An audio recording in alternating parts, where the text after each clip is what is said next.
Aklat po ng Juan, Kapitulo 4, talatay 21 hanggang 24.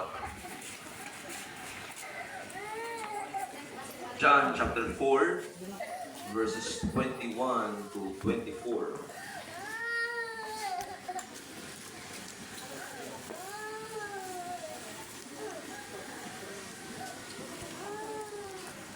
Ang sabi ng Juan Kapitulo 4, talatang 21 hanggang 24, sa mga nakasumpong magsabi ng Praise the Lord. Sa kaniya'y sinabi ni Jesus, Babae, paniwalaan mo ako na dumarating ang oras na kahit sa bundok na ito ni sa Jerusalem, ay hindi ninyo sasambahin ang Ama. Sapagkat, based sa historical context, mga kapatid, ang mga Hudyo ay nagkakatipon sa Jerusalem, particular sa sinagoga. It is a place of worship ng mga Hudyo. Pero sabi ng Panginoon sa babaeng Samaritana, Hintil, sabi niya, paniwalaan mo ako, babae, na dumarating ang oras na kahit sa bundok na ito, ni sa Jerusalem ay hindi nyo sasambahin ng Ama. Sinasamba ninyo ang hindi nyo nalalaman, sinasamba namin ang nalalaman namin, sapagkat ang kaligtasan ay nanggaling sa mga Hudyo. Datapwat. Sabi mo sa katabi mo, datapwat. Datapwat dumarating ang oras at ngayon nga, hallelujah. Sabi mo sa katabi mo, this is the day. This is the moment. This is the time. Sabi mo sa kanya, kapatid, ngayon na. Ngayon na ating sasambahin ang Panginoon. Nasasambahin ang mga tunay na mananamba ang Ama sa Espiritu at katotohanan. Sapagkat hinahanap ng Ama ang mga gayon na maging mananamba sa Kanya. Ang Diyos ay Espiritu at ang mga sa Kanya ay nagsisisamba. Tayo ay dapat sumamba. Ikaw at ako ay dapat sumamba sa Espiritu at katotohanan. Hindi suggestion, utos ng Panginoon. Ikaw at ako ay dapat sumamba. Kinakailangang sumamba sa Espiritu at sa katotohanan. Hallelujah. Before proceed, mga kapatid, sa ating Panginoon, tayo muna'y manalangin. Panginoong Jesus, nabasa po ang iyong mga salita. Hinihiling ko, Panginoon, ang iyong pangungunang Diyos. Lord, bagamat ito'y malimit na namin nababasa, napapakinggan, Panginoon. Ngunit muli mo kami bigyan ng panibagong rema. Ibigay mo sa iyong mga anak, Panginoon, ang kapahayagan, O Diyos. Nawa ang pangaral na ito ay isa sa maging sagot sa kanilang mga katanungan. Maging sagot, solusyon sa kanilang hinahanap, O Diyos. Sa kanilang pangangailangan espiritual. And Lord God, tulungan mo kami, Panginoon, na patuloy namin maunawaan, O Diyos, ang bagay po na ito. Habang nagpapatuloy, habang nangaral ang iyong lingkod, Panginoon, magkulpik ka muli ng mga puso, Panginoon. Magpalakas ka ng mga nangihinang pananampalataya. Magbigay ka ng katwiran sa mga nawawala sa katwiran, Panginoon. Magbigay ka, O Diyos, ng galak at sigla sa mga nangihinang puso, Panginoon. At patuloy mo kaming i-align ayon sa iyong katuruan, ayon sa iyong kalooban. Lord, wala po akong magagawa bilang iyong lingkod, Panginoon. Ako'y laging umaasa lamang sa iyong habag at biyaya. Lagisan mo lamang ang aking labi, Panginoon, upang ma-deliver ko ng maayos ang iyong mga mensahe, ang mga seta na nais mong iparating sa aking mga kapatid, Lord. Not by might, nor by power, but by your Spirit, Lord Jesus. Kayo na po ang bahalang manguna. Sa iyo na namin inilalaga Panginoon, ang pagkilos ng iba na Santo Espiritu sa mga oras na ito. We give you glory, honor, and praise as God by your powerful name, Lord Jesus. And by His Son and say, Amen. Amen. Hallelujah, hallelujah.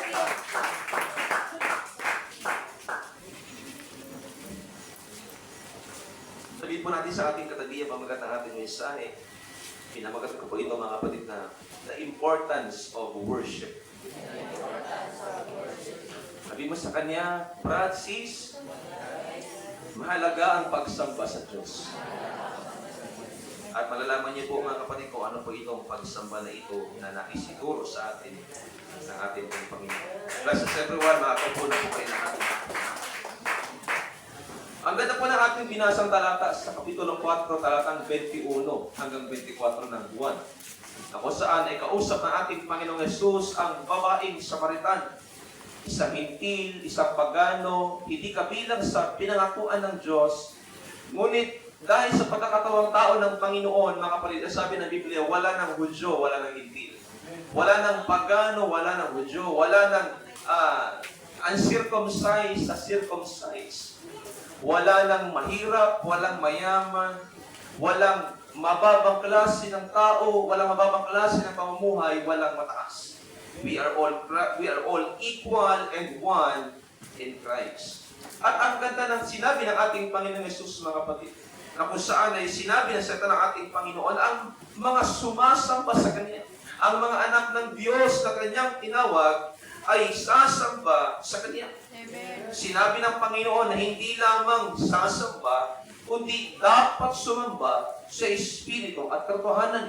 Sa mga nakalipas na pangaral ating binigyang diin na ang pagsamba, hallelujah, na ito, mga pinasasabi ng Panginoon na Espiritu at katotohanan, ay hindi sa paraan at ayon sa ating emosyon lang. Hindi sa paraan at ayon lamang sa ating kagustuhan, kundi ang sabi ng Diyos, kinakailangan na kayo ay magsisamba sa Espiritu at katotohanan. At sinabi ng Diyos, ang Diyos ay Espiritu. At ang lahat ng sa Kanya ay sumasamba, ay dapat sumamba sa Espiritu at katotohanan. Yes, hindi natin nakikita ang Panginoon. Hindi natin nakikita ang Kanyang pagiging persona. Pero nararamdaman natin sa ating puso na mayroong Diyos na dapat sambahin. Dati weird na weird tayo na tayo ay magsumamba sa ating Panginoon. At tingin tayo ay dating galing sa mga ibang klaseng pagsamba. Sumasamba sa hindi pagsambang ayon sa tinuturo ng salita ng ating Panginoon. Pero nung ating makilala ang Diyos, nung makilala natin ang katuruan ng ating Panginoon, nakilala natin ang Diyos at nakilala natin ang pagsamba sa Diyos. Ang pagsamba ang kinalulugan ng ating Panginoon, mga kapatid. Hallelujah. Alam niyo po, mga kapatid, ang worship o pagsamba ay spiritual. Pag sinabing spiritual, mga kapatid, spiritualidad, nanggagaling sa puso ng mananampalataya. Hindi ito maiintindihan ng hindi mananampalataya. Ang makakaunawa lang dito sa totoong pagsamba na sinasabi ng Panginoon, iyong ipinanganak ng muli ng Diyos sa tubig at Espiritu Santo. Kaya nga tayo aralan noon, mga kapatid, patungkol sa bagay ito, hindi natin maintindihan beyond our expectation, beyond our thinking. Hindi natin maunawa ang labos. Ano ba yung sinasabing pagsamba ni Pastor? Ano ba yung sinasabi ng Biblia na pumalakpak, sumigaw, tumalon sa tuwa, sa pagpupuri sa ating pong Panginoon until makilala natin ang turo at aral ng ating Panginoon. At ano ang kaibahan ng pagpupuri at pagsamba sa Diyos? Anong kaibahan ng praise and worship? Ang praise, madalas, physical expression. Ang praise, nakikita ito, panlabas. The way na pumalakpak, the way na tumalon, the way na sumigaw, the way na ikaw ay mag-express ng ipasasalamat, pagpupuri mo sa ating Panginoon. It's either ikaw ay pumalakpak nga, it's either ikaw ay tumalon, it's either ikaw ay sumigaw, it's either ikaw ay tumayo. Pag sinabing praise, physical expression yun. Kaya pag sinasabi natin sa church, praise the Lord. Pumapalakpak tayo. Praise the Lord. Sumisigaw tayo. Praise the Lord. Bakit? Pag sinabing praise, it is an adoration to God. Pagluwalhati, pagsamba sa ating Panginoon. At binigyan tayo ng gabay ng Biblia na kung saan ang pagsamba daw, ang pagpupuri daw sa ating Panginoon, mga kapatid, ay ginagamitan ng lakas at puwersa. Part ng praise and worship ay ang pagtugtog natin ng instrument. Part ng ating praise and worship, praise sa Panginoon, pagtugtog natin ng gitara. Part ng praise, pagpupati sa Panginoon, gagamit tayo ng microphone. That's the praise. Yan yung physical expression ng ating buhay para sa ating Panginoon. It's more of loud praise. Talagang pag sinabi praise, joyful yan. Masaya yan.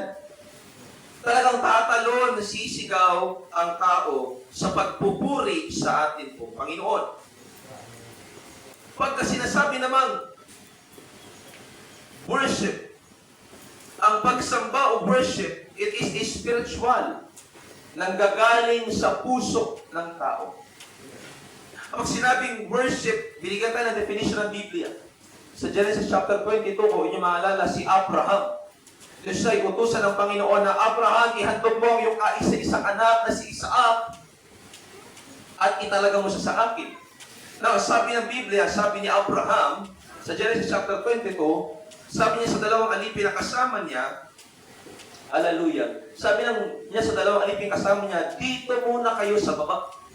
Aakyat kami ng aking anak at kami ay sasamba. Ang ginamit ng term is sasamba, ang pinapagawa sa kanya ng Diyos is paghahandog. Kasi pag sinabing paghahandog, pagsamba sa Panginoon, mga kapatid, meron kang ibinibigay. Meron kang pagsunod, meron kang pagsuko sa ating Panginoon. May kasamang pagsunod sa kabanalan ng ating Panginoon. That time, wala silang songbook, wala silang instrumento. Pero ang sabi niya, aakyat kami at sasamba kami sa Diyos. Amen. Yun yung kaibahan ng praise and worship. Worship is about completely surrendering to the will of God. Kompletong pagsuko sa kalooban ng Diyos. Ang praise, sabi ko nga, it is an physical expression. Ito yung pagpapalakpak natin. Hallelujah, praise the Lord. O God, luwalatiin ang iyong pangalan. That's praise. Pero yung worship, innate, nasa loob. May pagsunod sa ating Panginoon. Kapag ikaw ay sumusunod sa kalooban ng Diyos, sa Kanyang salita, kahit hindi pabor sa iyo, that's worship. Kapag sumusunod ka sa ating Panginoon at pinanananahan mo yung Kanyang kalooban, yung Kanyang katwiran, that's worship. Kapag ikaw ay patuloy na naglilingkod sa Panginoon, kahit mahirap ang kalagayan, kahit mahirap ang buhay, that is worship. It is an act of surrendering completely to the will of God. Ang sagot ng bagong tipan, pag sinabing pagsamba, Roma 12:1. Ipinamamanhin ko sa inyo, mga minamahal, mga kapatid, sabi ni Pablo, na inyong ihandog ang inyong sarili bilang isang hain, buhay, banal, kaaya-ayon sa Diyos, na sa inyong katampatang, hindi pa pupuri ang sinabi, katampatang pagsamba. Because that is the essence of worship. Yan na po yung pagsamba natin sa bagong tipan. Hindi na tayo kagaya ng mga Hudyo na maghahandog tayo ng mga hayop na susunugin. Hindi na tayo magbibigay sa punong saserdote ng ating alay. Tayo bilang Kristiyano sa bagong tipan na tinubos ng ating Panginoon sa pamagitan ng kanyang dugo sa krus ng Kalbaryo. Tayo, mga kapatid, ay mag-aalay na ng ating buhay. Kaya nga pag sinabing worship, mga kapatid, meron kang bibitawan. Pag sinabing worship, meron kang isusuko. Kaya sa music team sa amin, mga kapatid, pinasisikapan namin, maging sa kanila, ay ina-assist ko natin. Pag nagpipraise tayo sa Panginoon, hindi pa pwedeng walang worship. Pag nagpipraise, pag nagpupuri tayo sa Panginoon, hindi pa pwedeng walang worship.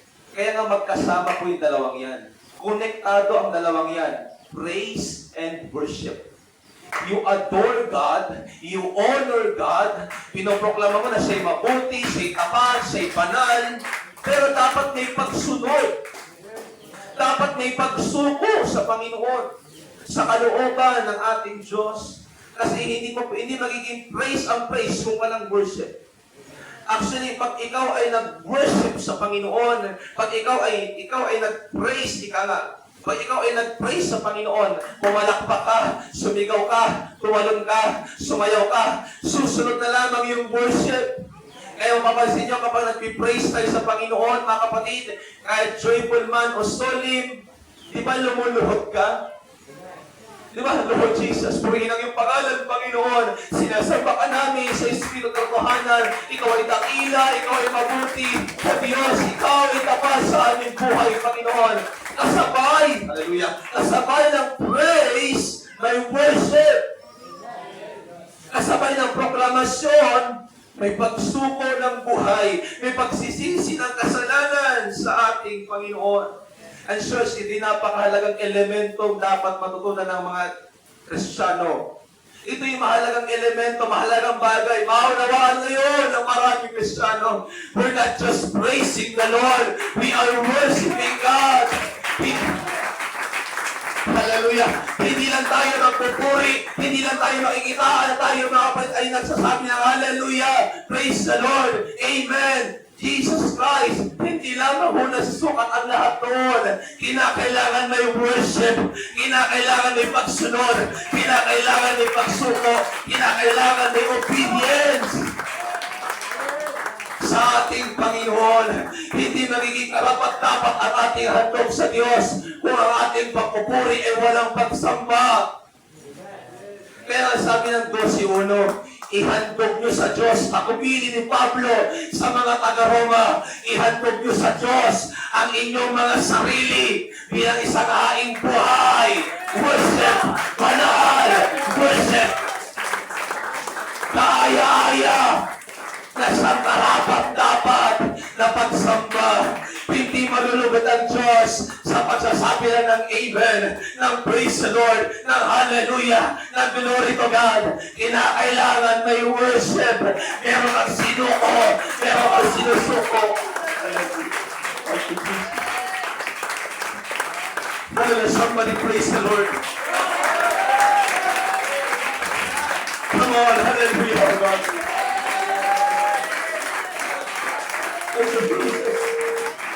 Oh, hallelujah.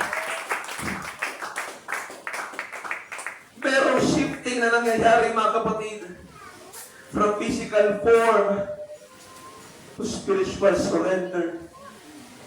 May nagbabago. Kaya sabi ko, may connection yung praise and worship. Hindi po pwedeng may praise tapos walang worship. Kapag may praise, dapat may worship sa Panginoon. Kung may worship, lalo higit dapat may praise sa Panginoon. Kaya nga mga kapatid, lagi natin pinapaalala sa ating mga kapatiran, kung talagang ang atensyon mo ay nasa pagpupuri sa Diyos, hindi ka mahirap sumamba. Kung talagang focus mo ay pagpupuri sa Diyos, hindi ka mahirap sumamba. Hindi ka pipilitin sumamba, hindi ka pipilitin magtaas ng kamay, hindi ka pipilitin sumigaw, hindi ka pipilitin sumayaw. Bakit? Kasi dahil nagpupuri ka sa Diyos, dahil sumasamba ka sa Diyos, automatic itataas mo yung kamay mo, automatic sasayaw ka, automatic atalag ka, automatic sisigaw ka, magpupuri ka sa ating Panginoon, may kagalaan sa puso mo. Oh, hallelujah. Sabi mo sa katabi mo, dapat ganun, kapatid. But why is it? Sa kabila ng pagpupuri sa Diyos, walang pagsamba. Bakit sa kabila rin ng pagsamba, walang pagpupuri sa Panginoon? Hindi dapat ganoon ang buhay ng isang Kristiyano, mga kapatid. Dahil para sa Diyos, alam niyo kung bakit may kasamang worship and praise? At may kasamang praise and worship. Ang worship ay communion ng Diyos sa atin.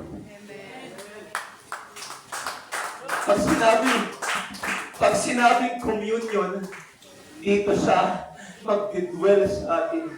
Doon siya makikisalo sa atin. Doon siya mananahan sa atin. Kaya ang sabi ng Bible, mga kapatid, God inhabits the praises of His people. Every time magpupuri ka, ako. Every time may pagpupuri sa congregation. Every time may praise and worship sa congregation. May kakaibang pwersa na nararamdaman. May kakaibang kapangyarihan na nararanasan. Hindi mo may kakaila. May kamanay may sakit. Nararamdaman mo may dumatali na kuryente. Hindi mo may kakaila. Na ito na nangihina sa pananampataya. Lumalakas. May nakaibang revival na nararanasan, ang nararamdaman. Every time you lift your hands, every time you shout your voice, and every time you speak with Jesus. Hallelujah, come on, let's praise the Lord. Hallelujah.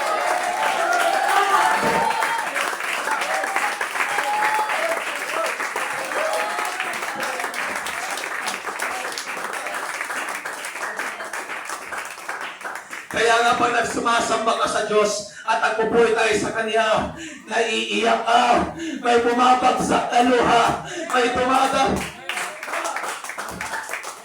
tumatalaktak na luha sa mga mata natin na hindi natin alam saan ang galing. So dahil yun, sa pagpupuri natin sa Diyos, na may kasamang pagsamba. Pero minsan may mga Kristiyano po, kaya lang naman naiiyak kasi may problema. Kaya lang naman naiiyak kasi nahihirapan. Tapos kapag sumakto yung tugtog sa nararamdaman mo, may iyak ka talaga. Pero hindi lang porket umiyak ka, nag-worship ka na sa Diyos. Hindi lamang porket nangisay ka, nag-speak in tongues ka, nag-worship ka na sa Diyos. Hindi na nangahulugan ng bagay na yun. After dapat mag-praise and worship, may surrendering sa ating Panginoon. May pagsunod sa Diyos. May pagsunod sa lingkod ng Diyos. May pagsunod sa salita ng Diyos. May paglakad sa kabanalan. May pagtitiis. May pagsasaga. May pagpapatuloy. May pagtuturo. May pagpagat. After ng praise and worship, dapat ito'y nakikita sa inyo na naman. Oh, ito dapat nakikita sa buhay natin bilang Kristiyano. Alam niyo ba mga kapatid, sa pamamagitan lang ng praise and worship, may makukonvert na tao. We have an experience sa Bukana Church. Nung marinig yung tugtugan namin doon sa Bukana Church, praise the Lord. Ang sabi ng tao, parang gusto ko magsimba doon.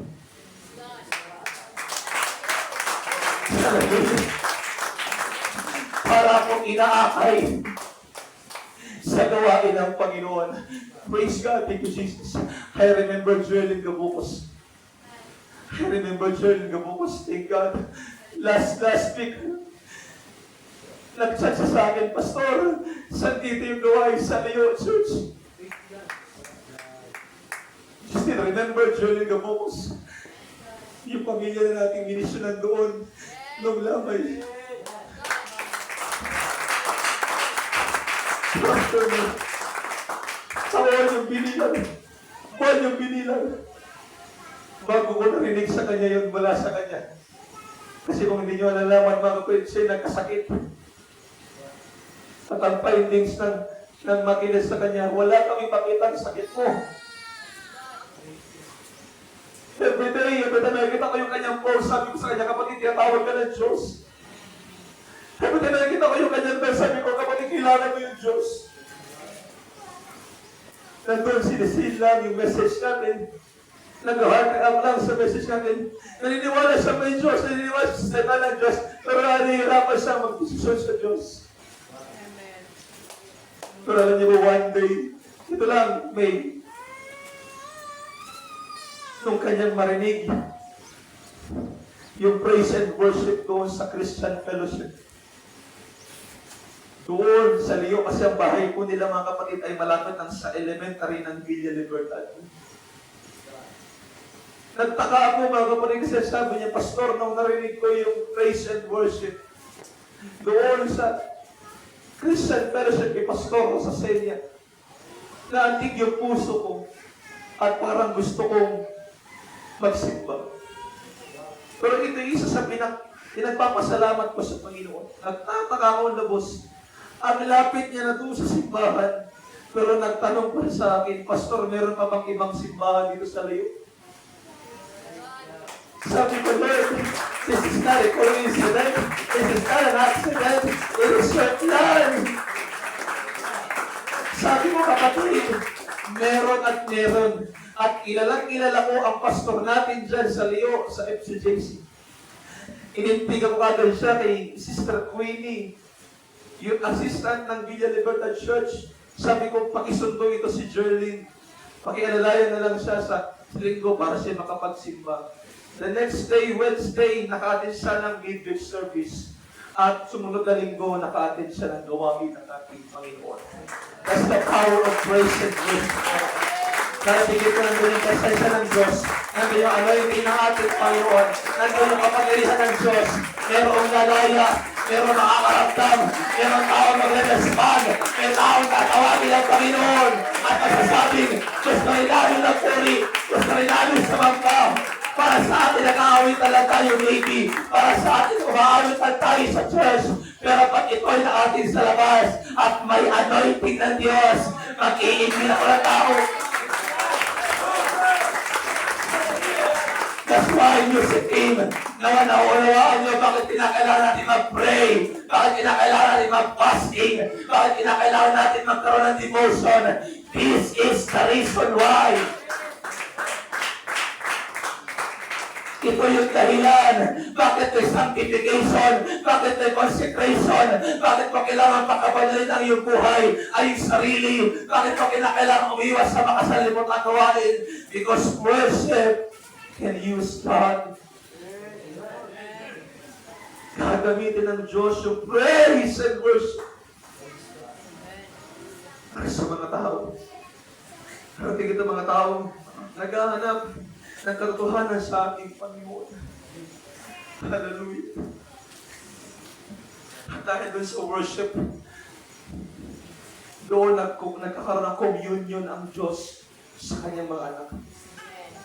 Doon nagkakaroon ng pakikisama ang Diyos sa kanyang mga anak.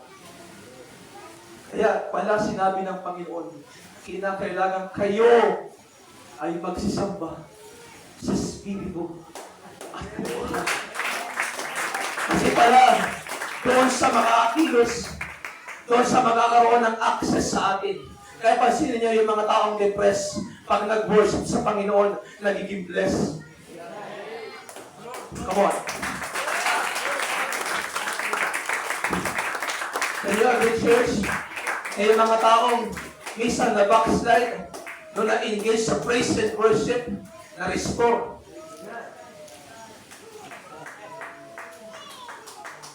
Yung mga taong nagkasala, nung nag-engage sa praise and worship, inabot ng Diyos. That's the power of praise and worship. Kasi sa worship, may communion ng Diyos. Merong kapangyarihan ng Diyos. May puwersa ng Diyos na sumasalib sa atin. Kapag pinuri mo kanyang pangalan, dadalhin ka sa isang lugar kung ang tawagin ay pagsamba. Hallelujah. Kaya dapat, every time nagpupuri tayo sa Panginoon, nagsasabi ang isang leader, itaas mo ang kamay mo sa Diyos. Buksan mo ang iyong puso sa ating Panginoon. Sundin mo, kapatid. Because it is an invitation from God. Yes, ginagamit yung isang leader, but the Lord Himself talking to you. But the Lord Himself speaking to you. Si Kristo na ating Panginoon, na siya ang nagkukuman sa atin, purihin mo siya. Itaas mo yung kanyang pangalan. Purihin mo at takilain ang kanyang dakilang pangalan. At kapag nag-praise ka sa Panginoon, dadali ka niya sa isang pagsamba. Eh, hindi lahat na nag-praise sa Panginoon ay talaga totoo nag-worship.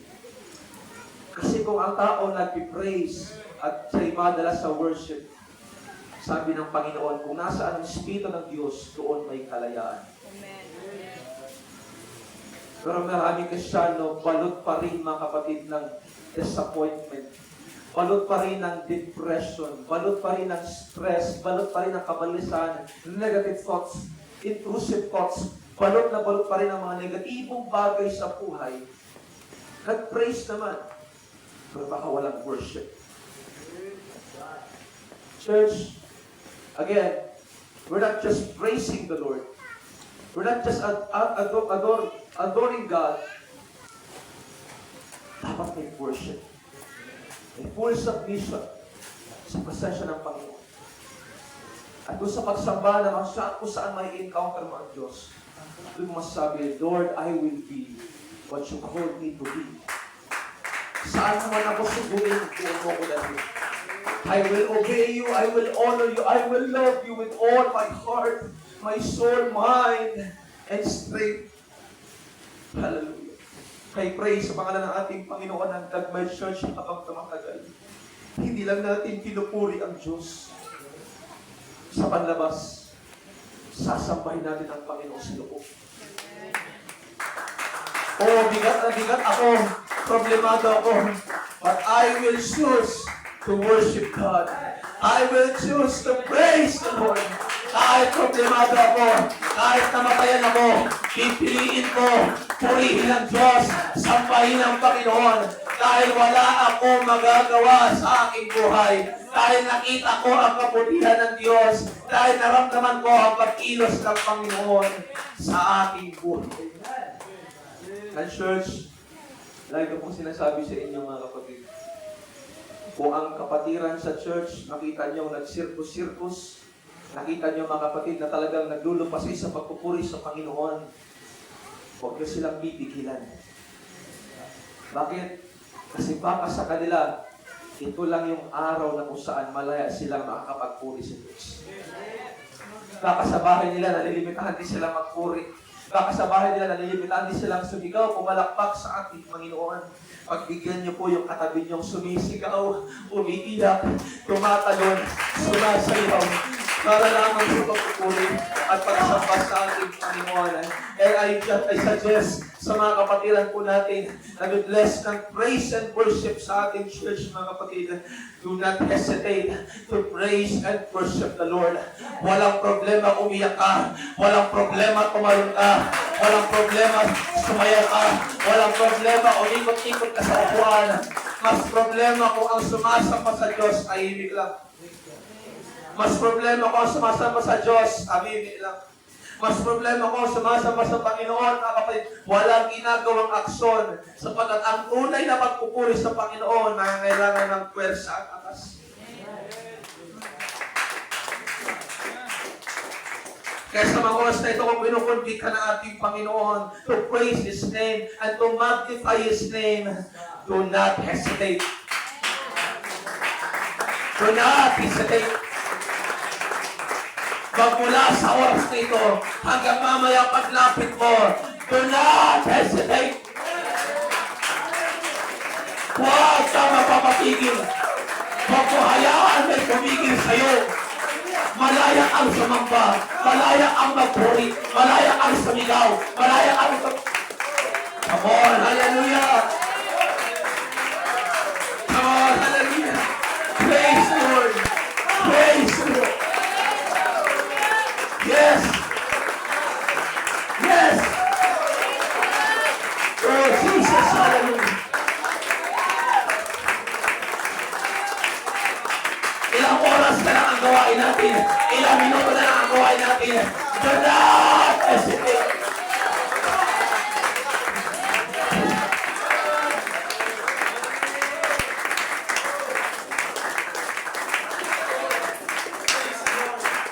Hallelujah. Hindi ako mahihiyang purihin ng Diyos. Hindi ako mahihiyang sambahin ng Panginoon. Hindi ako mahihiyang itaas sa aking kamay. Dahil nakita ko kung sa kaputi. Nakita ko yung kanyang kadakilaan. Nakita ko yung kanyang kanulalatian. Nakita ko yung kanyang kapangyarihan sa buhay ko. Hindi lang sa panahon pinagpala ko. Hindi lang sa panahon pinagaling ako. Sa panahon na wala ako, I saw the Lord. I sought the Lord, and He heard, and He answered me. Oh! Hallelujah! Huwag niyo pitigilan yung mga katabi niyo sumasamba sa Panginoon. Kahit masagasaan kayo, hindi mo alam yung pinagdadaanan niyan. Hindi mo alam yung problema niyan.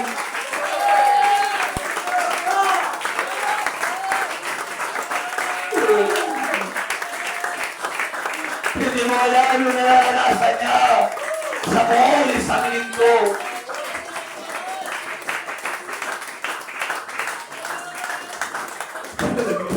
Sige lang, just praise the Lord. While we continue. Yes. Thank you, Jesus.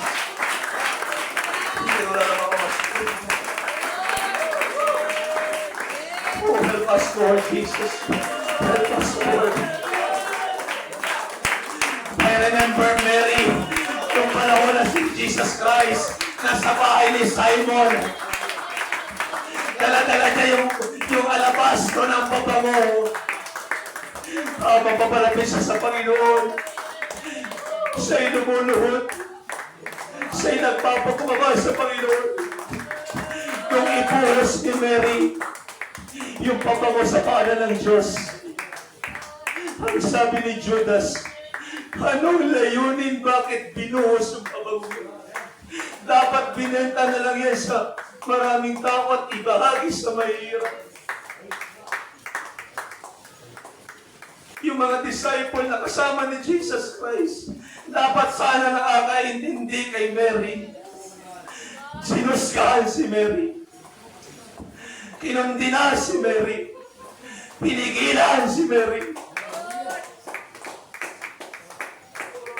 Pero ang sabi ng Panginoon, matagal ko na kayong kasama, pero wala man lang kayong ginawa sa akin para sa dating kong paglilibing. Ngunit ang babaeng ito, binigay niya yung kanyang makakaya para sa akin. Walang problema, walang masama sa pagpupuri, pagsamba sa Panginoon.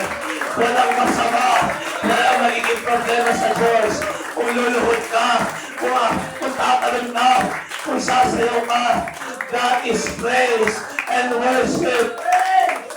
Church, sasabihin sa iyo ng Panginoon ngayon, do not hesitate.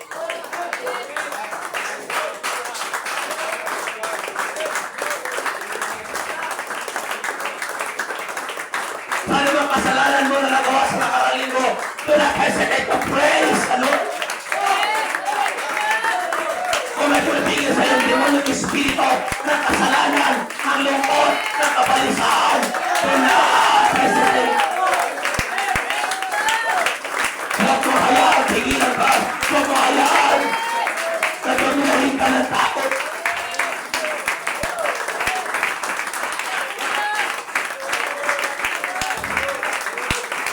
Bakit? Dahil sa pagpupuri, dahil sa pagsamba sa Diyos, lumalaya tayo. Dito ko nakikita, pinapagaling ng Diyos ang may sakit. Because of praise and worship,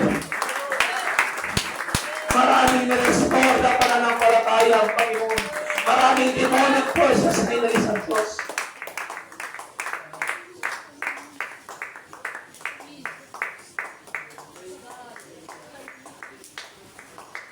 In case po na nakakalimutan po ninyo, during this time, nagsisimula tayo sa church at may mga demonic spirit. In case nakakalimutan nyo, isa sa mga ginamit ng Diyos to flee, servant, worship sa Panginoon.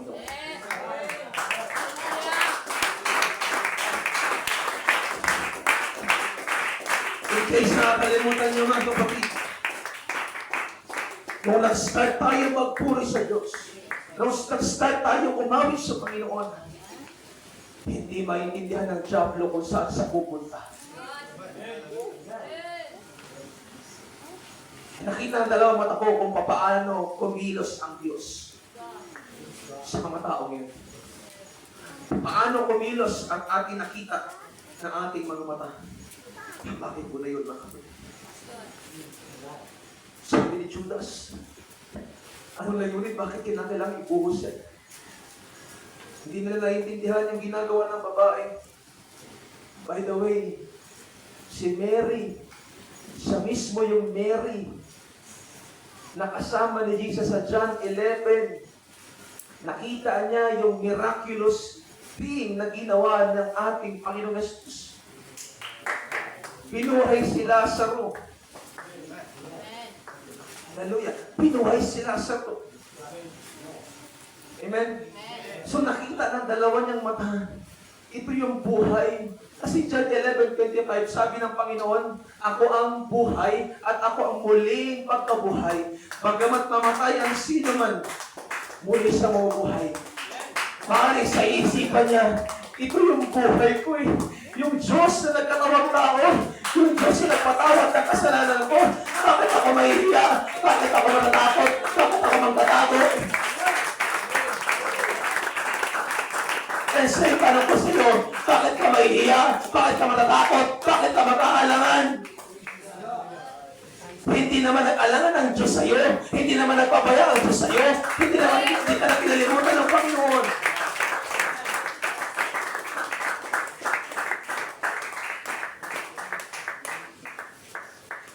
Precious, kailanman hindi nagiging lugi ang pagsamba mo sa Diyos.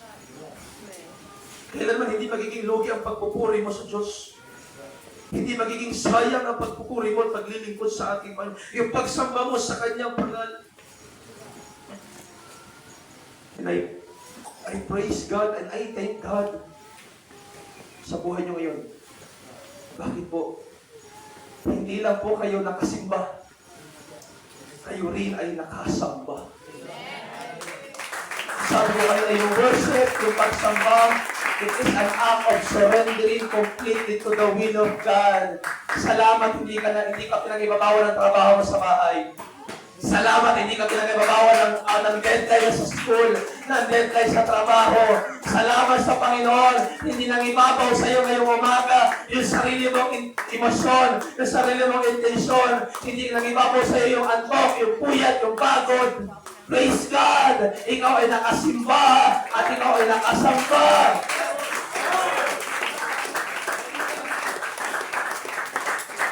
Hallelujah! Hindi natin minamasama yung mga kapatid natin wala ngayon. Hindi ko sinasabi na dahil wala sila, dahil hindi sila sumamba. No. Ang ibig kong sabihin mga kapatid, purihin ang Diyos dahil patuloy nang ibabaw ang kapangyarihan ng Panginoon sa buhay. At nang ibabaw yung salita ng Diyos sa buhay mo na seek ye first the kingdom of God and His righteousness, and all these things shall be added unto you. Hallelujah. Salamat sa Panginoon sa ating mga bisita, mga kapatid. Pero sabi ko kanina, nating coincidence sa ating Panginoon. Nating incident sa ating Panginoon. Lahat ay kalooban ng Diyos. Hallelujah. Sa buhay po natin, mga kapatid. Hallelujah. Purihin natin ang ating Panginoon, mga kapatid. Si Mary, hindi siya nagtago. Hindi siya nagpo-play sa Panginoon. Kundi yung ginawa ng Panginoon sa kanyang buhay, yun yung ginamit ng motivation. Kung nahihirapan kang magpuri sa Panginoon, yung people na ni tatay, gawin mo motivation yung ginawa ng Diyos sa buhay mo. In case nakalimutan mo lang, siya yung Diyos na nagpagaling sa iyo, siya yung Diyos na nag-provide sa iyo, siya yung Diyos na nagbalik ang relasyon ng mga asawa. Siya yung Diyos na nagbigay sa iyo ng pag-asa, na parang hindi mo na kaya. Parang babagsak ka na, parang mawawala ka sa paglilikod. Sa iyong Diyos na tumulong sa iyo, nung tinanggihan ka ng kamag-anak mo, nung tinanggihan ka ng pamilya mo, sa iyong Diyos na umabot sa iyo, umalalay sa iyo, at nagbalik sa iyo sa tamang paglilikod. Kaya gamitin mo sa pagsama sa Diyos ang mga ginawa ng Panginoon sa buhay mo. Hindi ka dapat nahiya, hindi ka dapat pilitin, hindi ka dapat pinagwesa. Gusto mong ibibigay yung pagpupuri mo sa Diyos na hindi pinipilit, kundi kusakang lumapit.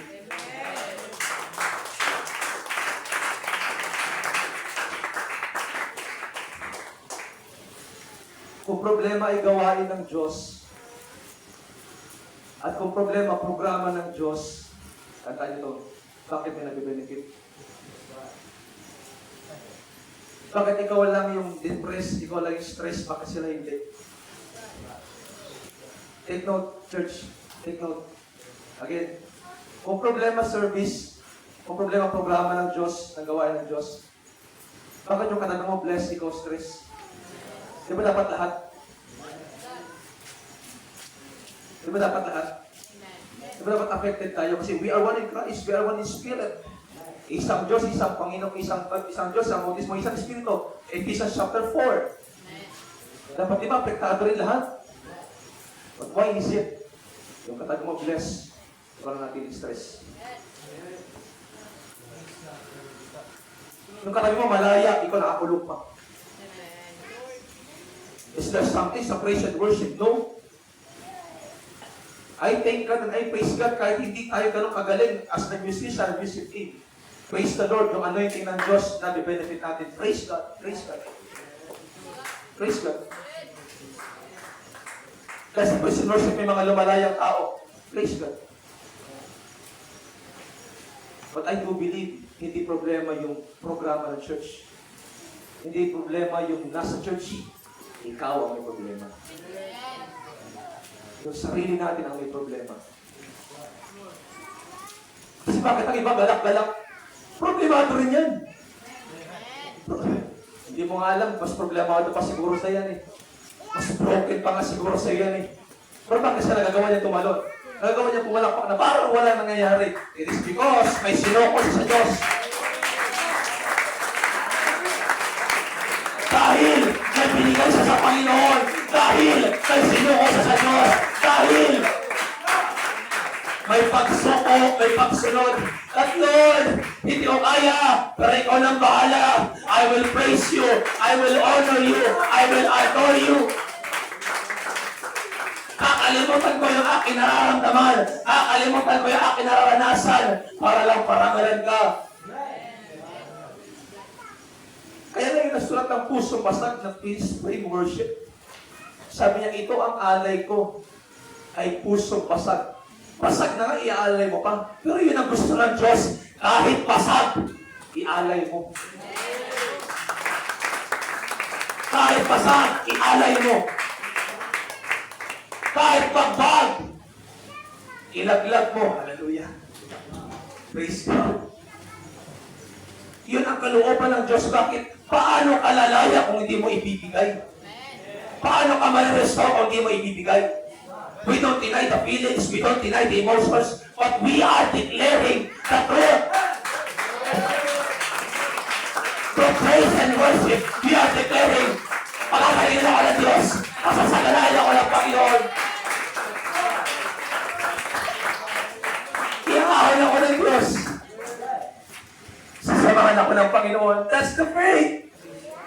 Church, that's faith. Yan po ang pananampalataya sa Diyos. Kahit hindi mo patiyak, yung nakikita mo, you will serve the Lord with all your heart, strength, mind, and soul. Kakalimutan mo yung lahat ng sakit at pipiliin mong magpuri sa Diyos. Pipiliin mo yung faith kaysa sa fear. Ipiliin mo yung worship kasi sa distraction. Hallelujah. Church, present our body as a living sacrifice. Ihandog natin ang ating buhay bilang isang haring buhay, banal, at nakayaya sa Diyos. Ito po yung lalo kong pinapangaral sa church dito. Hindi lang tayo makapit, marinig ng mga tao sa labas, nag-praise God, hallelujah, nag-amen, nag-glory to God. Dapat yung buhay natin ay number one good testimony sa labas. Masisira ang gawain ng Panginoon pag nakita nila tayo, mga kapatid. Walang perfectong tao, walang perfectong Kristiyano. Pero dapat natuturuan na sinisikap mo na ang bagay na yun. Ina-adjust mo na yung dapat mong ina-adjust. Inaalis mo na yung dapat mong inaalis. Pinipitawan mo na yung dapat mong pinipitawan. At namumuhay ka na mayroong kabanalan, banal na takot sa ating Panginoon.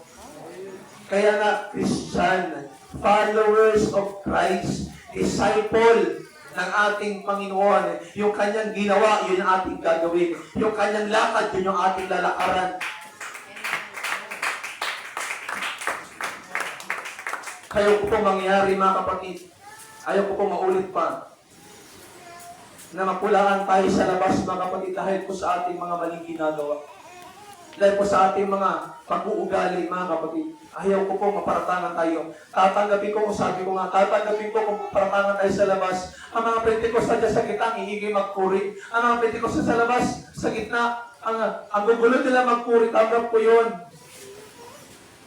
Pero hindi ko matatanggap na sasabihin nila mga kapatid sa akin, sakto tayo sa ganong kaguluhan. Kung saan po tayo sa ganong chismis, kung saan po tayo sa ganong bagay. Mga kapatid, pastor niyo po ako, kinakailangan kong i-correct ang bagay po na yan. Kinakailangan natin itama yung bagay na yan. Dahil tayo ay lumalakay sa Diyos sa pananampalataya. Naglilingkod tayo sa buhay at banal na Diyos. Bigyan natin ang reputasyon ng iglesia ng Panginoon. Bigyan natin ang karangalan ng iglesia ng Panginoon. Hindi na nga tayo mayaman, babagsak pa tayo sa karangalan. Hindi na nga tayo mayamang tao, hindi na nga tayo sagana sa material na bagay. Mapupulaan pa tayo sa reputasyon at dignidad natin. Huwag mo mangyari. Itaas natin ang antas ng paglilingkod sa Panginoon. Itaas natin ang moralidad ng Panginoon. Dapat pag sinabing Pentecostal, masunurin. Dapat pag sinabing Pentecostal, hallelujah, nagpupuri sa Diyos. At pag sinabing Pentecostal, lumalakas sa kabanalan, sa loob at labas. Na mamuhay na may takot sa ating Panginoon. Amen. Hallelujah. Amen, church. Amen. Praise the Lord. Praise the Lord.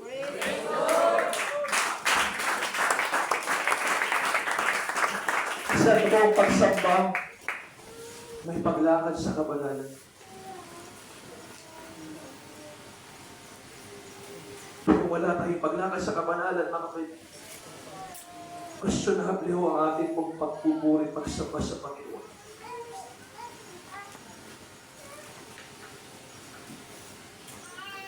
Kaya sabi ng Biblia, mga kapatid, sabi na sa ating lahat na nakaraan, O magnify the Lord with me. Dahil dakilain niyo ang Diyos na kasama ko. Kaya napakaganda na merong fellowship. Kaya yung 10:25 ng Hebrews, ang sabi, huwag niyong kaliligtaan ang araw ng pagkakatito na gaya ng ginagawa ng iba. Kasi yun yung identity natin bilang Kristiyano.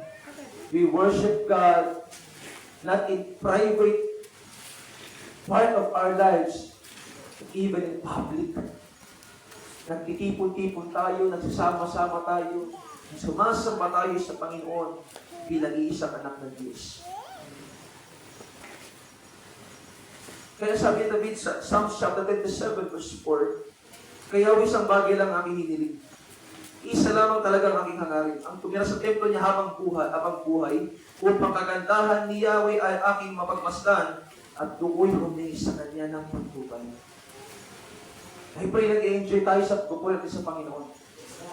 Pero in case man yung katabi natin hindi nag-enjoy, hindi nagagalak, ikaw na nakakaunawa, magalak ka. Amen. Ikaw na nakakaunawa ng biyaya at kabutihan ng Diyos, magalak ka. Ikaw na pinagaling ng Panginoon sa kanyang sakripisyo, purihin mo, sampahin mo, Panginoon. Sundin mo ang Diyos, takilain mo ang Panginoon, mga kapatid, sa iyong buhay. Ito yung buhay natin, may kasamang pagsamba, may kasamang pagpupuri sa ating Panginoon. Sabihin man nila na tayo nasisiraan ng ulo. Sabihin man nila na tayo nasisiraan ng bait. Wala tayo sa kapormalan, okay lang. Kung nalulugod ang Diyos, bakit tayo natigil? At kung walang sinasabi ang Diyos para tumigil tayo, bakit tayo natigil? Kung walang komento yung Diyos natin, bakit tayo natigil? Hindi tayo dapat magpadala sa anumang buyo ng tao. Hindi tayo dapat magpadala sa anumang sasabihin ng tao. Pipiliin, sa ngalan ng iglesia nito, ako bilang pastor, pipiliin kung alalayan ang church nito sa pagsamba sa Diyos. Pipiliin kung aalalayan ang iglesia nito sa pagsamba sa ating Panginoon. Pipiliin kung aalalayan ang iglesia nito sa pagtakila sa ating Panginoon. Nawagan din tayo mga elders. Nawagan din tayo mga nanay, tatay, natin tayo mga young people. Pipiliin natin at pipiliin natin na sambahin, paluburan, parangalan ang pangalan ng ating Panginoon Jesus. Come on, let us praise the name of the Lord. Hallelujah. Hallelujah. Praise God. Hindi kita pinipilit. Pero kung nararamdaman mo, na ikaw ay pinikilos ng Diyos, just praise His name. Just magnify the name of the Lord of Lords and King of Kings. Oh, hallelujah, hallelujah. Isang bagay ang hingin ko sa Diyos na ako'y makatahan sa kanyang templo habang buhay. Sabi ko,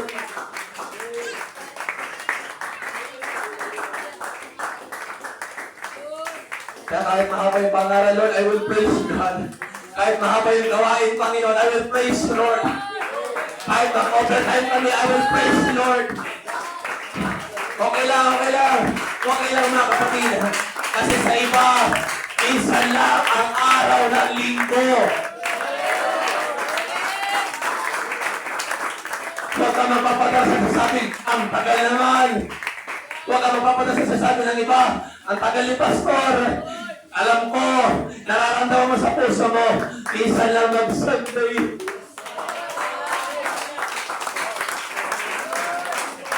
Kaya hindi ko dapat ituloy nun.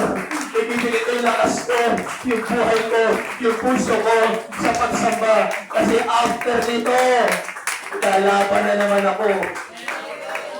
After nito, babalik na naman ako sa problema ko.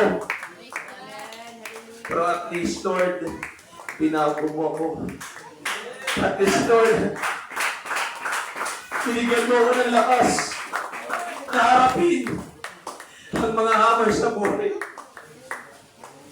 Kaya nagpapasalamat ako sa Panginoon sa mga nakakapos sa ating mga kapatid. Kahit nag-overtime tayo.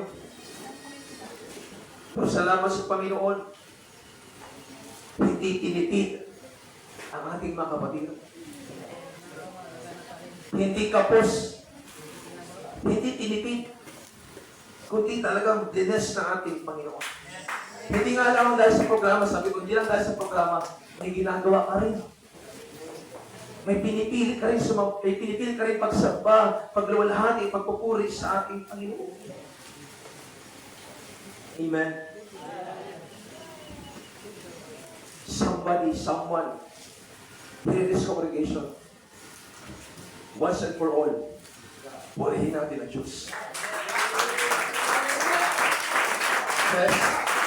Hallelujah. Thank you, God, for your God. Thank you, God, for your provision. Thank you, God, for your love and kindness. Salamat kayo, Lord, sa lahat. Salamat, Panginoon, sa kaligtasan. Salamat sa iyong kabutihan. Salamat sa magpapagaling mo.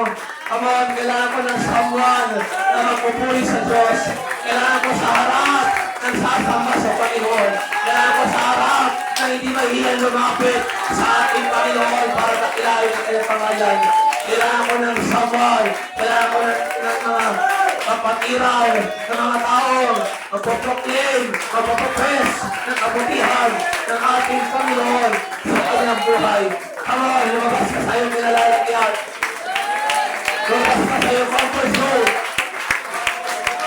Lumabas ka, kapatid. Sa'yo nakagawian. Hallelujah. Come on, tayo tayong lahat. Hallelujah. Hallelujah. Praise God. Come on, yes. Kailangan natin ngayon ng puso at kasanong sasamba sa Diyos.